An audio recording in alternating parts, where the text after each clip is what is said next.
শাওনের সামনে ফাঁস হলো মন্দার আর পিসিমণির জঘন্য আসল রূপ। বিয়ের মণ্ডপ থেকে পালাবে কি শাওন? ধারাবাহিকে দেখা যায় বিয়ের মণ্ডপে যাওয়ার ঠিক আগের মুহূর্তে শাওন তার ঘরে আয়নার সামনে বসে অঝরে কাঁদছে। লাল টুকটুকে বেনারসি, ভারী সোনার গয়না আর অপূর্ব মেকআপে তাকে দেখতে স্বর্গের অপ্সরীর মতো লাগলেও তার ভেতরের পৃথিবীটা যেন দুঃখে ভেঙে চুরমার হয়ে যাচ্ছে। সে হাত জোর করে ঈশ্বরের কাছে ব্যাকুল হয়ে প্রার্থনা করছে এই জোর করে চাপিয়ে দেওয়া বিয়েটা আটকানোর যেন কোনো একটা পথ তিনি খুলে দেন। তার বারবার মনে পড়ছে শুভর সাথে কাটানো সেই সুন্দর মুহূর্তগুলোর কথা, আর চোখের জলে ভেসে যাচ্ছে তার গাল। অন্যদিকে ঠিক তখনই ঘরে প্রবেশ করে রাইমা। রাইমার চরিত্রটা এখানে একেবারে দ্বিমুখী বিষাক্ত সাপের মতো। মনে মনে সে অত্যন্ত নিষ্ঠুরভাবে ভাবে যে শাওনের এই চোখের জলটাই তো সে এতদিন দেখতে চেয়েছিল। সে পৈশাচিক আনন্দ নিয়ে মনে মনে বলে, মন্দারকে বিয়ে করে শাওনকে এরপর রোজ তিল তিল করে ধুকতে ধুকতে মরতে হবে, এটাই তার যন্ত্রণার সবে শুরু। কিন্তু পরক্ষণেই সে তার রূপ পাল্টে ফেলে। শাওনের সামনে এসে চরম ভালোবাসার নাটক করে বলে লাল বেনারসিতে তাকে কত মিষ্টি লাগছে। রাইমা অত্যন্ত চতুরভাবে শাওনকে বোঝানোর চেষ্টা করে যে ছোটবেলা থেকে মন্দারের সাথেই সে সবচেয়ে বেশি সময় কাটিয়েছে, তাই মন্দার ছাড়া তার জীবনে আর কেউ আপন হতে পারে না। রাইমার এই মিথ্যা সান্ত্বনা শাওনের মনে আরও বেশি অস্বস্তি তৈরি করে। সে রাইমাকে ঘর থেকে বেরিয়ে তাকে একা থাকতে বলে। অপরদিকে বিয়ের মণ্ডপের বাইরে এক অন্যরকম উত্তেজনাপূর্ণ পরিস্থিতির সৃষ্টি হয়। একজন অত্যন্ত বিধ্বস্ত, ধুলোমাখা, উস্কো খুস্কো চুলের লোক গেটের সামনে এসে দাঁড়ায়, যার হাতে পায় ক্ষতের দাগ।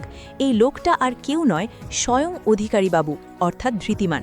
সে বারবার সিকিউরিটি গার্ডদের অনুরোধ করে যে সে শিক্ষামন্ত্রী বীরেন্দ্র চক্রবর্তীর মেয়ে শাওনের সাথে দেখা করতে চায়, কিন্তু গার্ডরা তাকে ভিখারি ভেবে অপমান করে ধাক্কা দিয়ে তাড়িয়ে দিতে চায়। ঠিক তখনই সেখানে পিসিমণি অর্থাৎ ভালো মা এসে পৌঁছায়। পিসিমণি চরম আতঙ্কে ভুগছিল, কারণ সে জানতে পেরেছে যে তারা যাকে এতদিন বন্দি করে রেখেছিল সেই ধৃতিমান আজ পালিয়েছে। পিসিমণি কড়া নির্দেশ দেয় যে অতিথি তালিকার বাইরে একজন মানুষও যেন আজ ভেতরে ঢুকতে না পারে।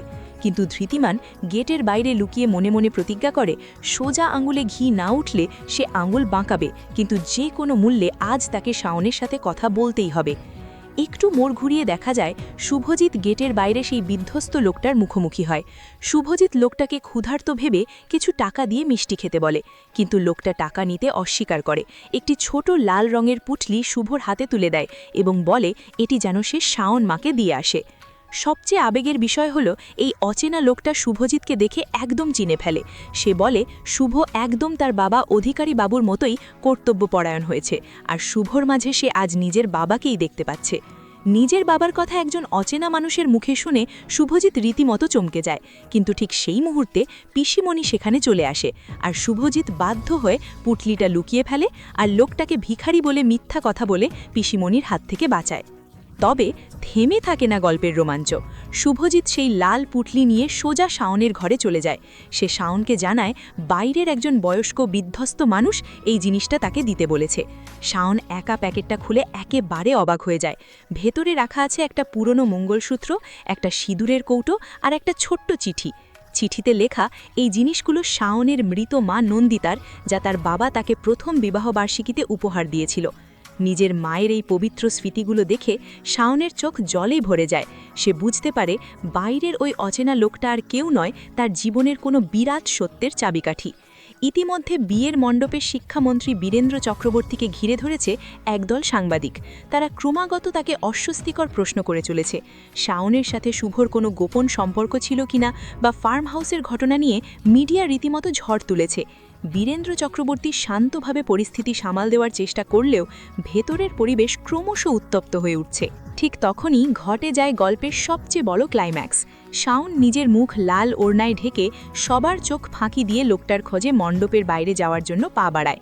সে একটি ঘরের সামনে এসে থমকে যায়। ঘরের দরজা সামান্য খোলা ছিল। ভেতরে মন্দার আর পিসিমণি কথা বলছিল। মন্দার তখন পুরোপুরি মদ্যপান অবস্থায় ছিল।